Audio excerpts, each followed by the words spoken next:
तुमको जिबार अछि तो जाओ, तुमको पढ़िबार अछि तो पढ़, तुमको किछि कहिबार अछि तो कुह, तुमको मो उपरे रागिबार अछि तो राग, तुमको एठाकू आसिबार अछि तो आस। ये सब सेंटेंस रे कॉमन गोटे ही आसुच कि सब सेंटेंस गोटे ही टाइप रो कि एमती करिबार अछि तो कर। एई सेंस रे आमे सब सेंटेंस रे यूज करिछे।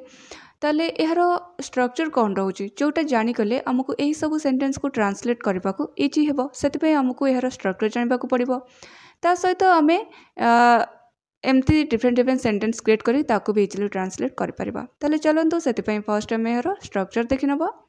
सो यार स्ट्रक्चर हो कि if you want to sentence starting रू आम if you want to use करबा देन हमर वर्ब रो फर्स्ट फॉर्म रहइबो, देन आम कमा यूज करबा, देन यू कैन यूज करबा। सो हमर स्ट्रक्चर हो जाउछि कि if you want to plus V1 means verb रो first form then you can. ताले एबे किछि एग्जांपल्स देखि नबा जा माध्यम रे एही स्ट्रक्चर को बुझिबा को एंड एही सब सेंटेंस को ट्रांसलेट करबा को इजी हेबो। तुमको जिबार अछि तो जाओ, तुमको जिबार अछि तो जाओ। If you want to go you can, if you want to go you can. एठी हम गो V1 यूज कले। ताले एठी कहिबार सेंस एया होछि कि जदि तुमको जिबार अछि ताले जाओ, बा जदि तुमरो जिबार अछि तुमे जाओ बा तुमे जाई पारो। एई सेंस रे हम कहूचे कि if you want to go you can. तो सेंटेंस को हमें शॉर्टली एमती कहूचे तुमको एठारे रहिबार अछि तो रुह। If you want to stay here you can, if you want to stay here you can. तुमको मो उपरे रागिबार अछि तो राग। If you want to angry on me you can, if you want to angry on me you can. तुमको मो उपरे रागिबार अछि तो राग।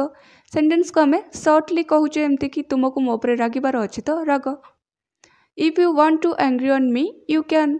तुमको मोते गाली देबार अछि तो दियो। If you want to scold me you can, if you want to scold me you can.